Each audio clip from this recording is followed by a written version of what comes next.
Jamma hire mon bandiraɓe tedduɓe musidɓe sehilaɓe Dingiral Jamma Belaa yo Allah yurmo musidɗo men jalliti yafo ɗum kanko e dendagal maade julɓe en garti hande jokkude ɗo yewtere nde gonnoɗen e dow mum e deftere wiinde nden Dannga nayeejo nde mawɗo men Malal Sammba Gise tawi en garino hande ñalande waɗi dewgal ha joom suudu mum hefti kadi kala nde joom suudu o ɓamno reedu mawnu men ɓiɓɓe bamum joom suudu o ɓiɓɓe bam makko garat garwinamo gadda hettere tew mbiya ko ɗum yalti e reedu he ko ɗon goppirnoɗen ha ñalande nde fellitno hankkadi ne bonnude jibinirgol ngol guila o lebtade hen ko ɗon goppirnoɗen koye ɗum jiɗɗen jokkude so Allah jaaɓi. Pulaar wi gonga jingotako fenade jingantako ko jamma juuri foof haɗata ɗum wedde yekki ha waɗi duuɓi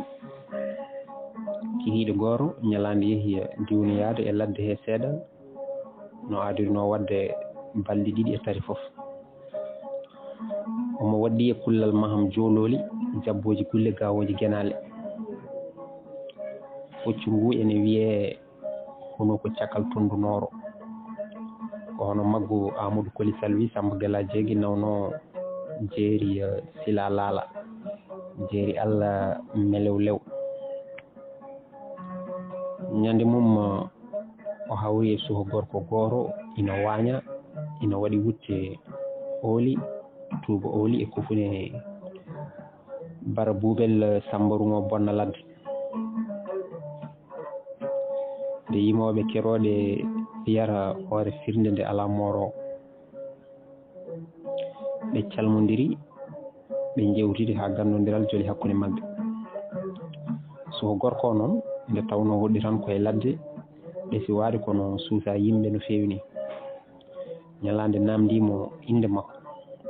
o wi mbi hen ko Hammadi Wuule ñalande wi holto jeeɗa o wi iwde amen ko wuuro Leli kono ko ɗamin koɗi guila ko ɓooyi ñalande wi ha goram min janggomi ko wuuro Leli soko heeɓi wi minen noon min nana toon tan kono min meeɗani yaade toon ñalande wi ko noon de neɗɗo jeeya tan koɗo dañi jaam ma mbende garmi galle ma mende garmi galle moon mi yiya jinnaɓe ma ha nayi tawa eɓe gandi ceerno Leli so heeɓiri wi jinnaɓam guurani o wi jinnaɓam guurani gondumi koye miñiraɓam ɓernde ñalande boni fodanimo arde galle mabɓe yiyaɓe so gorko heeɓiri wi hami yiide hooram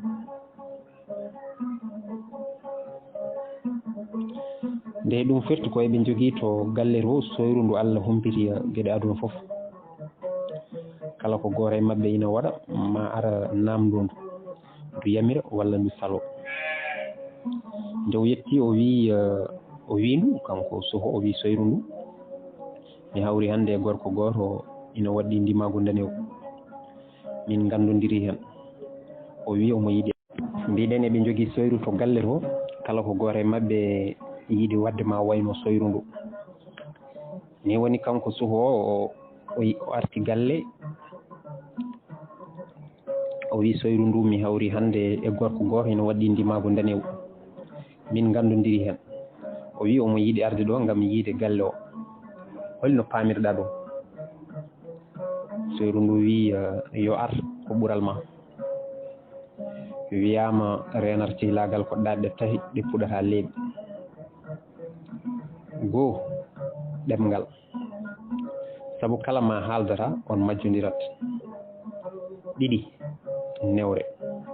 kala ma waɗanta o waɗantama e sahande wadde yonti o waɗat ko ngakkine jotodiral ma tati teppere ma yettodirta foof kumpa jolan hakkude moon so ɓooyi jibina majjodiral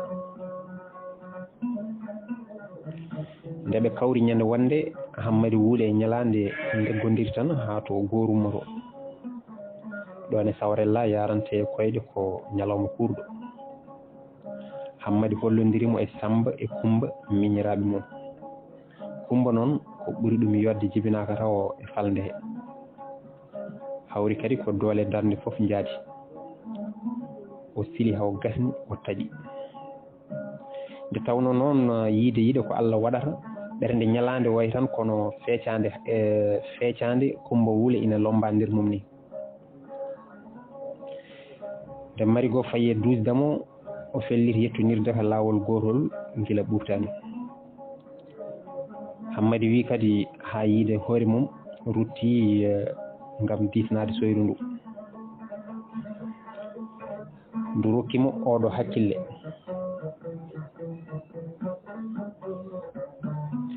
Jab ko ɓural mon mehal woni hen.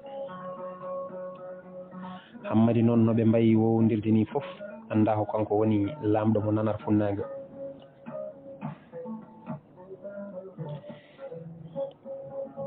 Nde yeeki ha ñalɗi kumal e yangue jagga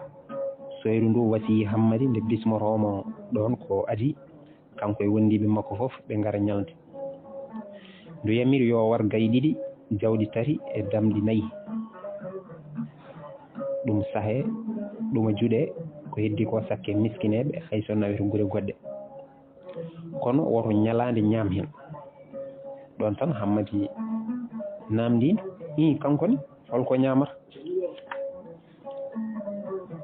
soyru ndu wi a ƴewat kaaƴe korkolle mbaɗa e nokkuyel ɓadinamo. caggal nde yimɓeɓe fof puɗɗi ñamde tawa ko an e makko e miñiraɓe maɓe jooɗiɗi to gotel. Hammadi wayi no hulat ni saabu nattude famde soyru ronno e bammum ndu ɓamti kadi ndu wi wat ko mbimi ko ɓural mon woni hen. Nde ñalawma o yetti goru makka o wonti ko saare. Galle o ko ma helti abbere yimɓe. Te buule ɓadinama, pedane gurwama, e mumen kele sukara joolama, gawlama. Ñalande Sammba e Kumba nani less jaali kaldo e mawɗo be suuji bajjamaji. Hammadi ina hettiri juɓɓudi golle kañum e hunde defoɓe galle lamorɗo dañoɓe jeede e seto o. Nden moɓɓolel fof heeɓi ko mum turima o waddi ñorgo ha heewi kaaƴe o fawi e yeeso ñalande o wi an ko mandani. Ñalande jaali sikanno woni koye yanade ɗum. Nde o yanana wona yana ko noon woniri o giddo dari o hucciri Hammadi. O wi mboɗo sikka a gaajo nde ko gonga ma hokkam dalilu labɗo. Soyru ndu diwi ari juuri e sara mabɓe fadani ha Hammadi jaaboni wimo hettomi gay mi haalanma. Goto fof jermi woppi ko ñamanno huccire mabɓe ndu jokki. Teskoɗa majjere ina hela suudu teddugal kono gandal ina ɓamta huɓere nde ala tuufeje. Kaaƴe ɓadineɗaɗe wona ha ñaama ɗumen saabu ɗe mbay kono ñiiri mbandi giri ni ñamotako. So on naji ko fodde mon saabu mi wona soyru meeru no cikkirton ni komi bawɗe Allah. So aɗa teski joom suudu ma meeɗi sowade laabi 3 gotol hen foof mbiyeteɗa ko jibini ko hettere tew battiniɗa e bonnude jibinirgol makko.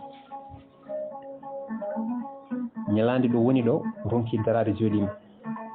heɓɓiti wi ɗum ko gonga ha en fayi holno gandirɗa ɗum. soyru ndu wimo hoto namno ko wayni mi wima mi wona soyru meeru komi bawɗe Allah ka gando aɗa yanana ina wona.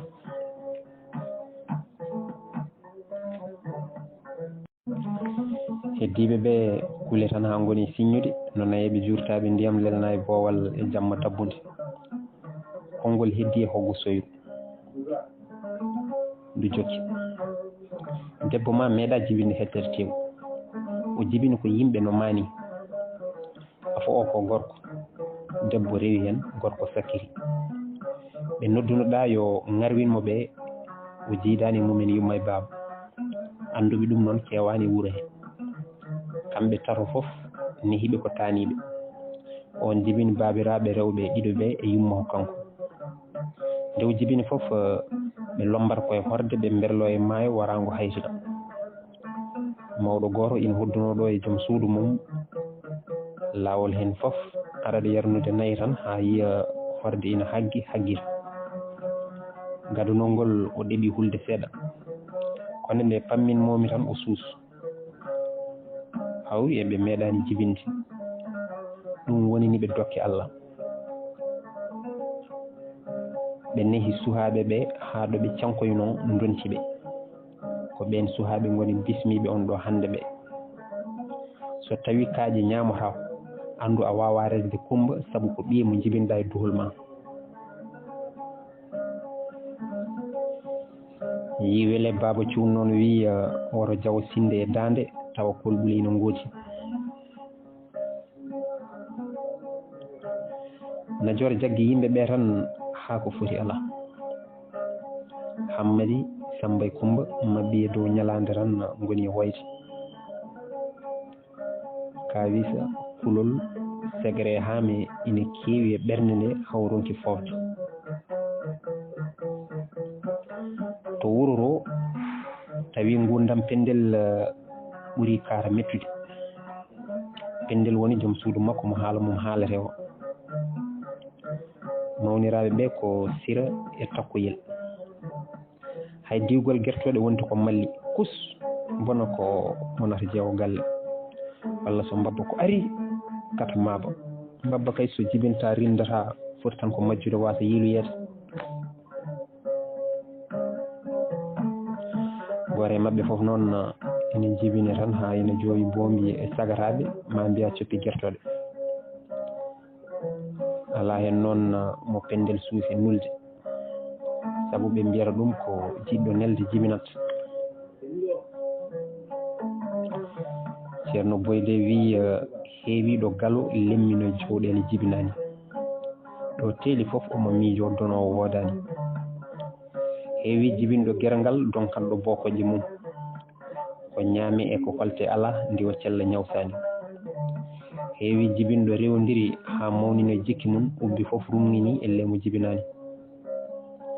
heewi jibinɗo hippi yiɗi reni ha ñembi ngabu ha hippiti e coppi ɗali bayeji ndiwnani nde ɓoyno natti malli wonti coori tawino ko cancoji jubbitindi ɗi ko ɓurti hewde foof noon ina haasi rufa ete woni yimɓe ko paabi so nderon kon keewi ndiyam tan ɗi deƴƴata so wona dondiɗo sac lamɗam yabɓe fucciti ko ni woni pendel felliti wullitade so ñalande en garti walla bone ficcalaki ɗum noon bandiraɓe tedduɓe musidɓe sehilaɓe ko ɗo karten ha ñalawonde so Allah jaaɓi